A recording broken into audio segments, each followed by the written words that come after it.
ये आकाशवाणी है। कोविड-19 विशेष कार्यक्रम के अंतर्गत प्रस्तुत है कोरोना वायरस संक्रमण की वर्तमान स्थिति पर चर्चा, जिसे प्रस्तुत कर रहे हैं आकाशवाणी संवाददाता सिद्धार्थ सिंह। इस कार्यक्रम में आमंत्रित स्वास्थ्य विशेषज्ञ हैं डॉक्टर नरेश गुप्ता। नमस्कार श्रोताओं, आकाशवाणी के समाचार सेवा प्रभाग द्वारा कोरोना जागरूकता श्रृंखला के इस विशेष कार्यक्रम में आपका स्वागत है। आज के इस एडिशन के साथ मैं हूं सिद्धार्थ सिंह। स्वामी विवेकानंद ने कहा था, किसी दिन जब आपके सामने कोई समस्या न आए, आप सुनिश्चित हो सकते हैं कि आप गलत मार्ग पर चल रहे हैं। That is in a day when you don't come across any problem, you can be sure that you are travelling in a wrong path. जी हाँ श्रोताओं, समस्याएं हमारे जीवन का हिस्सा हैं और ये पूरी जिंदगी आती रहती हैं और रहेंगी। बदलता है तो बस इनका स्वरूप, लेकिन वो चीज जिनसे सामना करने में मदद करती है वो है हमारी हिम्मत और इस बात की समझ कि समस्या से कैसे हम निजात पा सकते हैं। आज कोरोना महामारी के इस दौर में ये हिम्मत और समझ बहुत आवश्यक है, तभी हम कह पाएंगे कोरोना हारेगा और देश जीतेगा। और ये तभी संभव है जब आप मास्क लगाएंगे, हैंड हाइजीन के साथ सोशल डिस्टेंसिंग बनाए रखेंगे, क्योंकि बचाव और सावधानी ही कोरोना का इलाज है। श्रोताओं, कोरोना को लेकर आपके मन में चल रहे तमाम सवालों का जवाब देने के लिए हमारे आज के इस विशेष फोन इन कार्यक्रम में हमारे साथ हैं मौलाना आजाद मेडिकल कॉलेज के पूर्व निदेशक और लोकनायक जयप्रकाश नारायण LNJP अस्पताल नई दिल्ली के senior consultant professor doctor Naresh Gupta. Doctor Naresh, नमस्कार। कार्यक्रम में आपका स्वागत है। प्रणाम, धन्यवाद जी। श्रोताओं, कोरोना से संबंधित सवाल हमारे आज के एक्सपर्ट से टोल फ्री नंबर 1800-115767 और 0112331444 पर पूछ सकते हैं। आप हमारे ट्विटर हैंडल @AIRNews पर #AskAIR पर अपने सवाल पोज कर सकते हैं। डॉक्टर नरेश, देश में पिछले 24 घंटे के दौरान कोविड-19 से रिकॉर्ड 34,000 से भी ज्यादा लोग ठीक हुए हैं। देश में महामारी के बाद एक ही दिन में ठीक होने वालों जो संख्या है, ये सबसे बड़ा आंकड़ा है और इसके साथ ही स्वस्थ होने वाले लोगों की संख्या 8,17,000 से ज्यादा हो गई है और स्वस्थ होने की दर 63% से भी ज्यादा है। आप किस तरह से देखते हैं इन आंकड़ों को? और जहां एक ओर कोरोना संक्रमण के मामले बढ़ रहे हैं, दूसरी ओर इससे ठीक होने का प्रतिशत जो है वो लगातार बढ़ रहा है। स्वास्थ्य मंत्रालय ने भी बताया है कि भारत में कोविड-19 से प्रति 10 लाख आबादी पर विश्व के अन्य देशों की तुलना में संक्रमण के मामले सबसे कम दर्ज हुए हैं और मृत्यु दर भी सबसे कम रही है। आप क्या कहेंगे? सिद्धांत जी, पहले तो आपकी जो आवाज है ना, बड़ी मीठी है। शुक्रिया सर। और उससे मीठे आपके बोल, जितनी पॉजिटिव चीज है वो आप एक ही सांस में पेश कर देते हैं। ये आपका बिल्कुल कहना ठीक है जी कि हमारे देश में जो ठीक होने के दर है वो बहुत ज्यादा है। दिल्ली में तो 63 से भी ज्यादा है, 80 को भी क्रॉस कर गई है जी, लगभग 85% हो गई है जी। है कि इन सब के बावजूद नंबर हमारे बढ़ रहे हैं देश में। दिल्ली में नहीं बढ़ रहे हैं, पर 11 प्रदेश पे ऐसे हैं जहाँ पे बहुत लिमिट आ गई है। बट उसमें भी एक सिल्वर की, वो क्या कहते हैं, सूरज की किरण चमक रही है कि जो डेथ रेट है वो हमारा भी कंट्रोल्ड है। और कोरोना में डेथ रेट का ही सबसे ज्यादा महत्व है। दिल्ली में भी कम है, देश में भी कम है और दुनिया के कंपैरिजन में भी कम है। तो जो हम देख रहे हैं भारत में, वो उसी का रूप दिख रहा है जो कि दुनिया में दिख रहा है। दुनिया में देखिए, जहाँ की 1 लाख 1.5 लाख केस होते थे मई में, जून में 1.5 लाख के ऊपर हो गए और जुलाई में 2.5 लाख के ऊपर हो गए। उस हिसाब से हमारी जो सिचुएशन है वो बहुत बेहतर है और काफी संभली हुई कह सकते हैं। लेकिन अभी इतनी संभली हुई नहीं है कि पूरे देश में हम ये कह सकें कि आप अपने गार्ड्स डाउन कर दीजिए जी। जैसा आपने देखा होगा, लाख केस ऐड होते हैं एक हफ्ते से कम में, 2 दिन में, 3 दिन में हो जाते हैं। उसके पहले वो 10 दिन में होते थे, उसके पहले महीने में भी नहीं होते थे। तो जो तादाद है वो ज्यादा है, बट ये कि खतरनाक जो सिचुएशन है जिसमें कि हॉस्पिटलाइजेशन की जरूरत पड़े या जान को खतरा हो, वो केस कम है।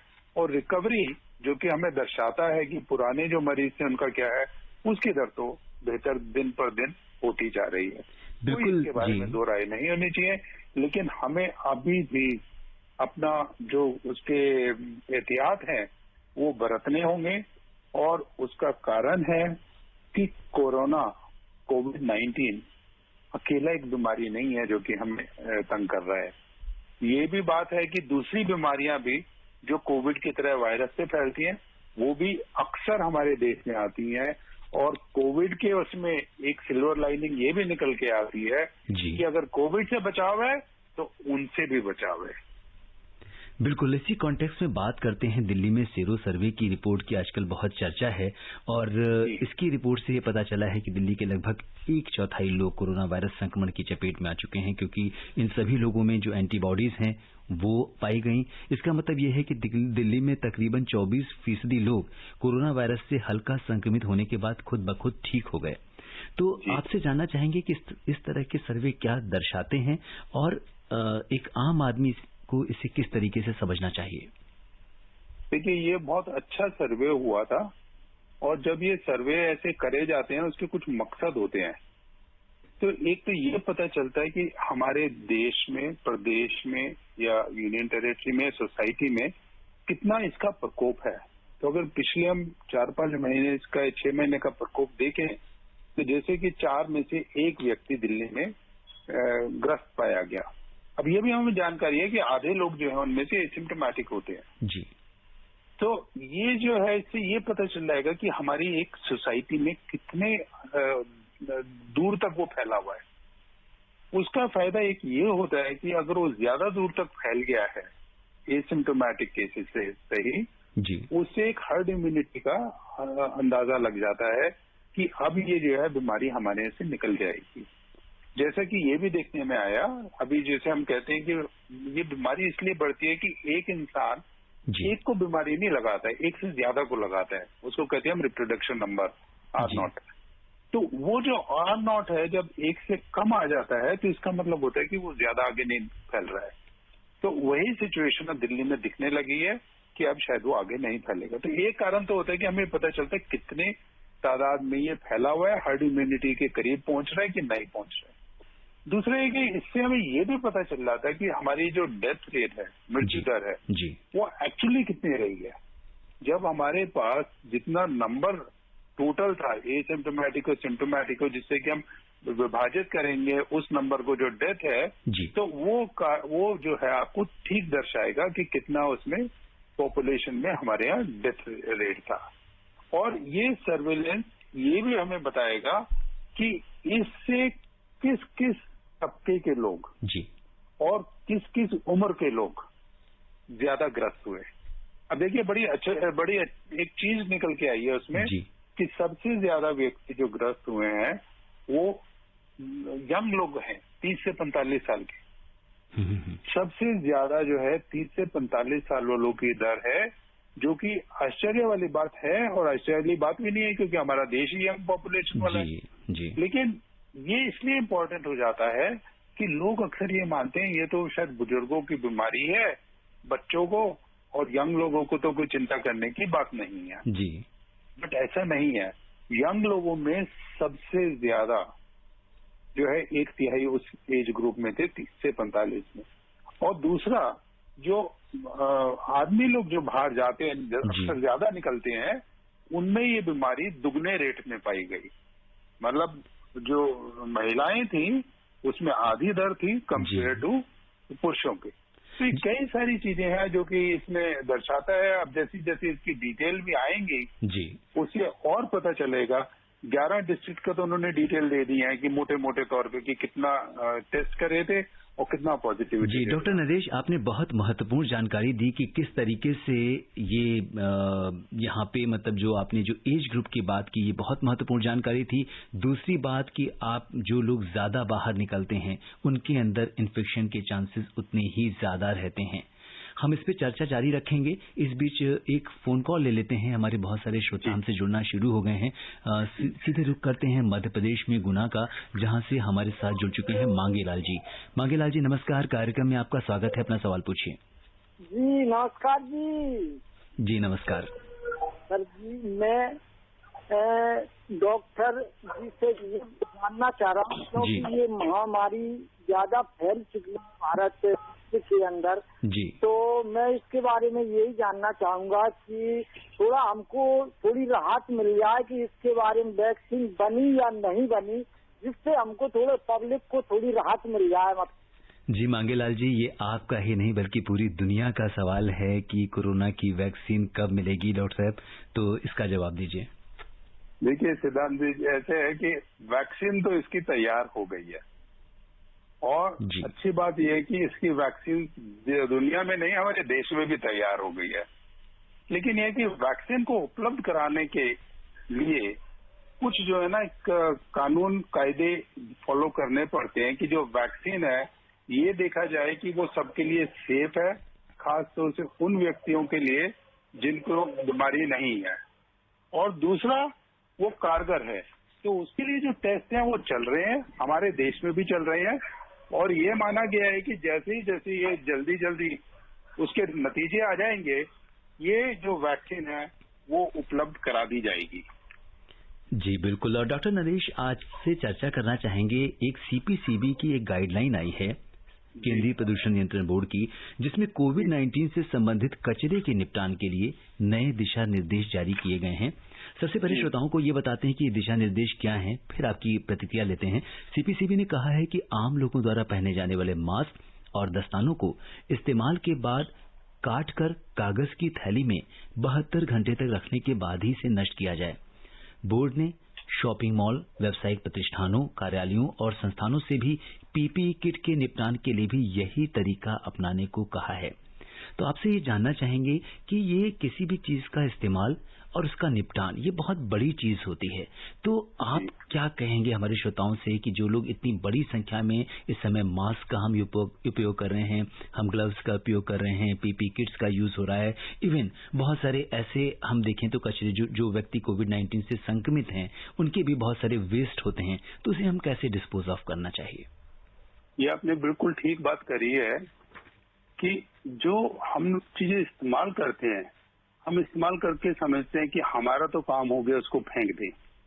ये चीज बड़ी दिक्कत वाली हो रही है, और सीपीसीबी ने इसमें बहुत सारे गाइडलाइंस दी हैं, और ये चौथी बार है जो कि गाइडलाइंस दी हैं, जिसमें कि ये कहा गया है कि अगर कोई भी व्यक्ति अपने घर में मास्क इस्तेमाल कर रहा है, ग्लव्स इस्तेमाल कर रहा है, पीपीई किट कुछ भी इस्तेमाल कर रहा है अपने आप को कोविड से बचाने के लिए, तो वो जब कोविड से बचता है तो हो सकता है कि जिस चीज से बचाव कर रहा है वो मास्क पे या ग्लव्स पे भी है।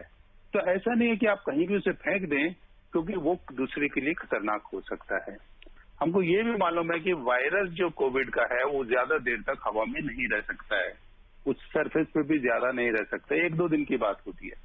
तो उन्होंने कहा कि आप 72 घंटे के लिए किसी भी बैग में बंद कर दीजिए, उसको अपने पास रखिए, उसको बांध दीजिए, और अच्छा हो कि अगर उसे काट भी दें जिससे कि कोई इस्तेमाल दोबारा ना करे। हमारे गलती भी कई लोग कर लेते हैं जी, तो उसके लिए वो ठीक है। लेकिन ये गाइडलाइन सिर्फ उन लोगों के लिए है जिनका की कोविड टेस्ट पॉजिटिव नहीं है, ये ध्यान में रखिए जी। घर में अगर कोई आइसोलेशन में है जिसका कोविड टेस्ट पॉजिटिव है, उसके लिए आप ऐसा नहीं करेंगे जी। उसकी जितनी भी चीजें हैं, चाहे मास्क हो, चाहे ग्लव्स हो, चाहे इस्तेमाल करी हुई चीजें हो, वो सारी की सारी सीपीसीबी ने कहा है, हमारे बायोमेडिकल वेस्ट डिस्पोजल रेगुलेशंस हैं जो कि नए आए हैं पिछले 2 साल में, और बड़े अच्छे हैं। उसमें है कि येलो बैग इनको दिया जाता है जहां पे कोविड का मरीज हो, उसमें रख के उसको डिस्पोज करा जाता है सरकार द्वारा। तो कॉमन मैन के लिए ये है कि आप मास्क और ग्लव्स को इधर उधर ना फेंकें, यहाँ पे कहीं पे डस्टबिन देखा उसमें ना फेंकें, आप किसी भी पेपर बैग या किसी में रख दीजिए, 2-3 दिन के लिए, 3 दिन के बाद जो है उसको आप डिस्कार्ड कर सकते हैं। जी डॉक्टर नरेश, बहुत ही महत्वपूर्ण जानकारी आपने हमारे श्रोताओं को दी। और अब हम एक कॉल और ले लेते हैं, रुक करते हैं बड़ौद का, जहां से हमारे बड़े रेगुलर लिसनर हैं महेश शर्मा जी, वो जुड़ चुके हैं। महेश जी नमस्कार, कार्यक्रम में आपका स्वागत है, अपना सवाल पूछिए। नमस्कार जी। जी नमस्कार। मास्क की चर्चा चल रही है जी, ये बताइए कौन सा मास्क जो है हमें पूरी सुरक्षा देगा? जी डॉक्टर साहब, ये बहुत इन्होंने जो सवाल पूछा है, क्योंकि इस समय स्वास्थ्य मंत्रालय की गाइडलाइन भी आई है कि N95 मास्क का प्रयोग नहीं करना है, तो किस तरह का मास्क आम लोगों को यूज करना है और उसको कैसे यूज करना है, इसके बारे में बताइए। ये सिद्धांत जी बड़ा अच्छा सवाल है कि कैसा मास्क जो है पब्लिक इस्तेमाल करे। जी, अक्सर ये माना जाता है कि जो मास्क महंगा होगा या जो हाई एंड का है, जो अस्पताल में सीसीयू में इस्तेमाल होता है, आईसीयू में इस्तेमाल होता है, ऑपरेशन थिएटर में इस्तेमाल होता है, वही सबसे अच्छा है। ऐसा नहीं है जी। जो हाई एंड के मास्क हैं वो महंगे भी होते हैं और उनका इस्तेमाल करना भी मुश्किल होता है और वो इस्तेमाल करने में दिक्कत करते हैं। पब्लिक को मास्क ऐसा चाहिए जिससे कि दिक्कत नहीं हो, प्रीमम नॉन नोचेरे, पहले ये देखो कि कोई नुकसान नहीं हो जी। और उसके लिए घर में बना हुआ मास्क, क्योंकि आपको बराबर इस्तेमाल करना पड़ेगा अपने जिंदगी भर, वो सबसे अच्छा है। आप घर में नहीं बनाते हैं तो घर में बने हुए मास्क मार्केट में मिलते हैं। कपड़े का मास्क या सिंपल मास्क, सर्जिकल मास्क भी आता है 3 लेयर, वो डिस्पोजेबल होता है। आप रियूजेबल करिए, आप कपड़े का बनाइए, 2 लेयर बनाइए और उसको ऐसे इस्तेमाल करिए कि आपका नाक, मुंह और फेस जितना भी हो सके आंखों के नीचे वो कवर हो जाए और थोड़ा टाइटली कवर हो जाए और बांधने का सिस्टम उसका अच्छा होना चाहिए जी। उससे जो बचाव होगा पब्लिक का वो उतना ही होगा जितना कि हाई एंड N95 से होगा, क्योंकि N95 मास्क आप बहुत देर तक नहीं लगा पाएंगे जी। और उसमें दिक्कतें आ जाएंगी। दूसरा, जब आप ये घर में बना हुआ लोकल जो है इस्तेमाल करेंगे मास्क, इसको आप जब चाहे उबाल दीजिए, जब चाहे इसको धो दीजिए। जैसे ही आपने इसको साबुन पानी से धोया, जितने कोविड के वायरस होंगे वो सब नष्ट हो जाएंगे। तो इसको इस्तेमाल करना आसान है, मेंटेन करना आसान है और इसका फायदा उतना ही है जितना कि किसी और मास्क का। तो पब्लिक को उससे ज्यादा आगे नहीं जाना चाहिए। जी, बहुत महत्वपूर्ण जानकारी आपने मास्क के बारे में डॉक्टर नरेश हमारे श्रोताओं को दी। और अब हम रुख करते हैं गाजियाबाद का, जहां से हमारे साथ जुड़ चुके हैं हरित नागर जी। हरित जी नमस्कार, कार्यक्रम में आपका स्वागत है। जी हरित जी, आपको मेरी आवाज आ रही है? हेलो हेलो जी। हरित जी, अपना सवाल पूछिए। सर, जो मैं डेली 10-15 किलोमीटर रनिंग करता हूँ, तो डाइट में अब मैं डाइट नहीं ले पा रहा, तो आप डाइट बता दीजिए। बाहर से कोरोना चल रहा है तो डाइट कैसे ले? जी डॉक्टर साहब, ये पूछना चाह रहे हैं कि काफी रनिंग भी करते हैं 10-15 किलोमीटर, और काफी तो कोरोना के युग में हमारी डाइट, और भी बहुत सारे आम लोग हैं, तो इस समय इम्यूनिटी की बात होती है, तो किस तरह की डाइट हमें लेनी चाहिए कि हम स्वस्थ रहें और कोरोना का मुकाबला कर सकें? देखिए, ये तो बड़ी एक तरह से अच्छी बात है कि ये अपना जिंदगी में कोई इंसान दौड़ता रहता है और 10-15 किलोमीटर दौड़ना स्वास्थ्य के लिए बड़ा अच्छा है और स्वास्थ्य के साथ साथ वो इम्यूनिटी के लिए भी बड़ा अच्छा है।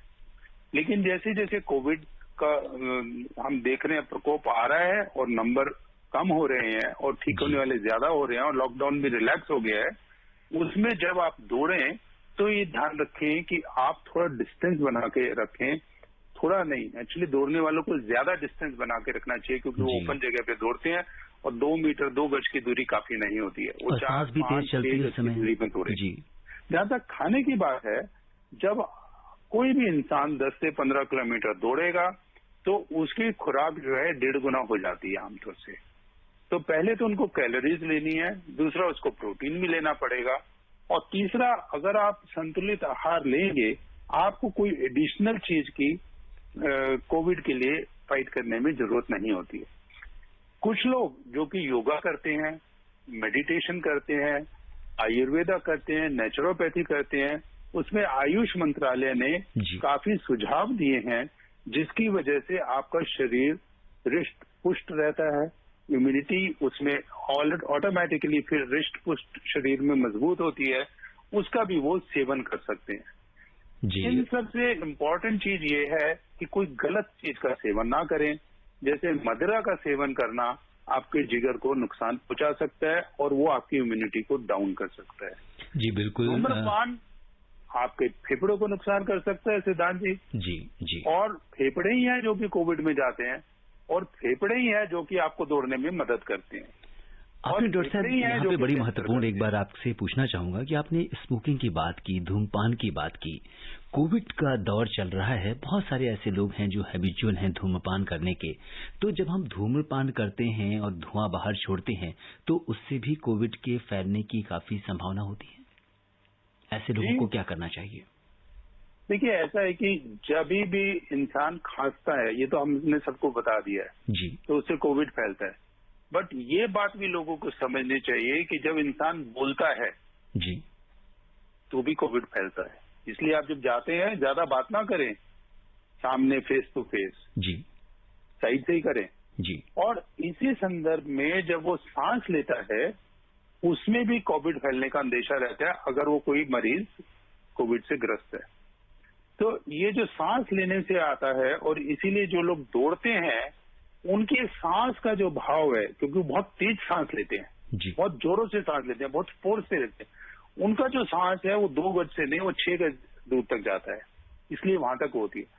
तो सांस लेने के साथ जाता है। और जो लोग धूम्रपान करते हैं जी, और वो सांस लेते हैं उसमें भी जाता है। और अक्सर आप देखेंगे जो लोग धूम्रपान करते हैं उनको खांसी लगी रहती है, ब्रोंकाइटिस की तकलीफ आ जाती है। तो जब वो खांसी स्मोकर्स कॉफ की आ जाती है, जब वो धूम्रपान करने वाले सांस लेते हैं या खांसी करते हैं, उससे जो है कोविड का असर और नुकसानदेह करता है जी, और बढ़ जाता है। और ये ना जी, भूलें, जी, इससे फेफड़े जो है परमानेंटली डैमेज होते हैं। और किसी के मन में ये शुबा नहीं होना चाहिए कि धूम्रपान से कैंसर होता है। ये इतना ही बड़ा सच है जितना बड़ा सच कि हर रोज सवेरे सूरज निकलता है। जी। और डॉक्टर नरेश, बहुत महत्वपूर्ण बात आपने बताई। अब हम रुक करते हैं जम्मू का, जहां से हमारे साथ जुड़ चुके हैं निशांत जी। निशांत जी नमस्कार, कार्यक्रम में आपका स्वागत है। हेलो निशांत जी। नमस्कार सर। जी जी जी, अपना सवाल पूछिए। जी हाँ डॉक्टर साहब, मैं ये पूछना चाहता हूँ, जैसे हम मार्केट में सामान लेने जाते हैं जी तो हमारे साथ हमारे बच्चे भी तैयार हो जाते हैं। जी तो जैसे हम आते हैं सामान लेके, जी तो उनको तो सामान को तो हमने वही वॉश आउट तो करना ही होता है। जी तो कई बार बच्चे नहीं मानते, तो ऐसे मुंह नॉर्मल हाथ वगैरह धो के अंदर चले जाते हैं।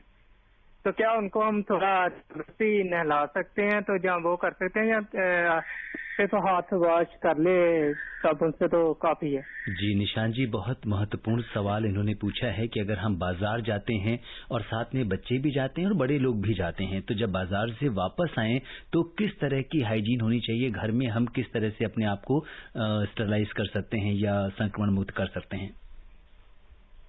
देखिए, ऐसी हालत में सबसे ज्यादा जो रिस्क रहता है वो शरीर के उन अंगों से रहता है जो कि एक्सपोज रहते हैं, जैसे हमारा चेहरा है, मास्क के अलावा बाकी ये चेहरे पे रहता है।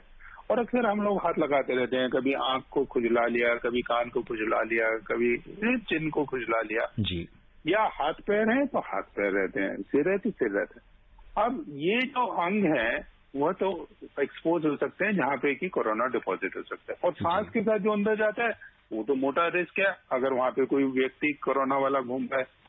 तो ऐसी हालत में जब वापस आते हैं घर, तो बाकी सब चीजों के अलावा हाथ पैर धोना, चेहरे को धोना साबुन पानी से, रिमेम्बर साबुन पानी से, बहुत जरूरी होता है। और अगर आपको सिर में भी गंदगी लग रही है या आपका मौसम ऐसा है जहाँ पसीना आ रहा है, तो आप सिर को भी धो लीजिए। जहां तक नहाने की बात है, अगर आपका मौसम ठीक है, सर्दी वाला नहीं है, पहाड़ों वाला नहीं है, तो आप नहाएंगे तो बहुत बेहतर रहेगा। और उसमें आपके कपड़े भी बदले जाएंगे जिनके ऊपर भी वो रह सकता है। अब कई बार ये होता है कि छोटे बच्चे आते हैं साथ में मार्केट से, उनके लिए क्या करा जाए? अव्वल तो छोटे बच्चों को वहां ले जाना नहीं चाहिए जी, क्योंकि ये मानना कि छोटे बच्चों को कोविड नहीं होता है, ये भी गलत है। उनको भी कोविड लगता है और उनको भी खतरा हो सकता है। तो जब वो घर पे आ जाते हैं, आप उन्हें अच्छी आदतें डालिए। अच्छी आदतों में हाथ पैर। जी हेलो जी, डॉक्टर नरेश हेलो। अभी डॉक्टर साहब से हमारा संपर्क नहीं हो पा रहा है। वो ये बता रहे थे कि किस तरह से जब भी हम घर के बाहर जाएं, हमें बाहर आके जब बाहर से घर को आते हैं तो हमें अपने आप को किस तरीके से सैनिटाइज करना चाहिए, हमें प्रॉपर नहाना चाहिए, अपने कपड़े धोने चाहिए, और कहीं से भी अगर वो संक्रमण घर में आ सकता है तो इसलिए हमें पूरी सावधानी बरतनी चाहिए, पूरी सुरक्षा करनी चाहिए। ये बहुत इम्पोर्टेंट बात है और इसके साथ बार बार हाथ धोते रहना चाहिए। डॉक्टर साहब, आप बता रहे थे कि घर से बाहर आने के बाद क्या हमें प्रिकॉशंस लेनी चाहिए और घर आके उसके बाद क्या करना चाहिए। अब डॉक्टर साहब हम रुक कर लेते हैं बिहार में सीतामढ़ी का, जहां से हमारे साथ एक श्रोता जुड़ चुके हैं। इस बीच शायद उनका भी फोन कट गया है। तो डॉक्टर साहब आपसे ये जानना चाहेंगे कि अब आज एक फेविपिराविर दवा है, उसके बारे में काफी चर्चा हो रही है समाचारों में कि किस तरीके से ये जो एंटीवायरल ड्रग है ये कोरोना के लिए कितनी प्रभावी है। जी डॉक्टर साहब, आपकी प्रतिक्रिया जानना चाहेंगे फेविपिराविर के बारे में। कि आज की तारीख में 1 दर्जन दवाइयां हैं जो कि कोविड के लिए इस्तेमाल हो रही हैं।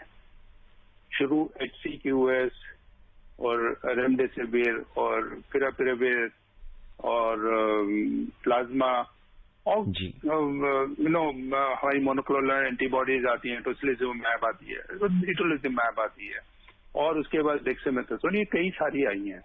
इनको किस स्टेज पे इस्तेमाल करना है, हर मरीज को नहीं देना है, सीरियस को देना है, अस्पताल वालों को देना है, बचाव के लिए देना है, इन सब के बारे में ये ऊपर और नीचे चलती जाती है।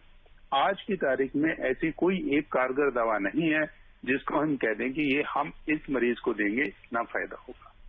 जो सबसे पुरानी दवाई है और सबसे सस्ती दवाई है, जिसका नाम डेक्सामेथासोन है, एक तरह का स्टीरॉयड होता है, ये देखा गया है कि ये जो है उसकी सोजन जो है कोविड की वो कम करता है।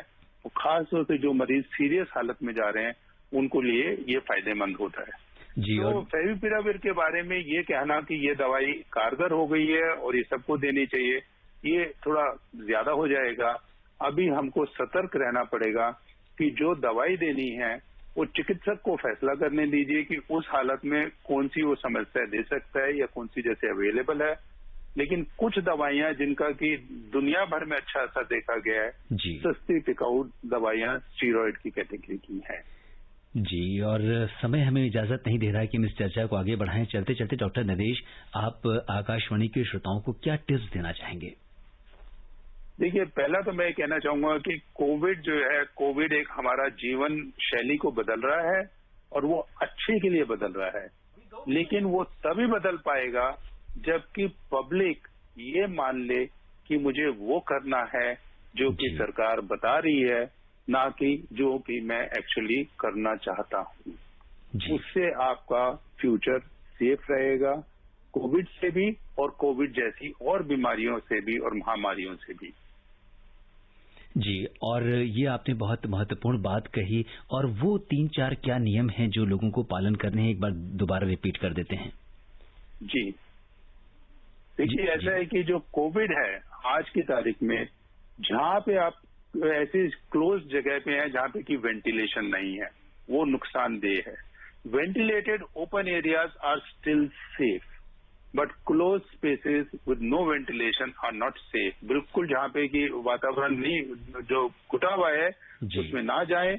और ऐसी जगह पे जहाँ पे कि भीड़ है, और भीड़ वो एक फैमिली की नहीं है, जगह जगह से लोग आए हुए हैं, वो खतरनाक हो सकती है। जी बिल्कुल, आपने बहुत महत्वपूर्ण नहीं हो सकता है, ऐसी जगह पे टाइम ना व्यर्थ करें और दूर रहें, स्वस्थ रहें। जी डॉक्टर नरेश, आप कोविड-19 के इस विशेष कार्यक्रम से जुड़े और आपने हमारे श्रोताओं के प्रश्नों का उत्तर दिया, आपका बहुत बहुत धन्यवाद।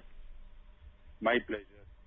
श्रोताओं, आज के अंक में बस इतना ही। चलते चलते आपसे यही कहेंगे कि शाखें रहीं तो फूल भी, पत्ते भी आएंगे, ये दिन अगर बुरे हैं तो अच्छे भी आएंगे, इस घर में फूल जैसे फरिश्ते भी आएंगे, स्कूल जब खुलेंगे तो बच्चे भी आएंगे, खुशबू बता रही है ये सूखी जमीन की, इस दश्त ही में सब्ज इलाके भी आएंगे।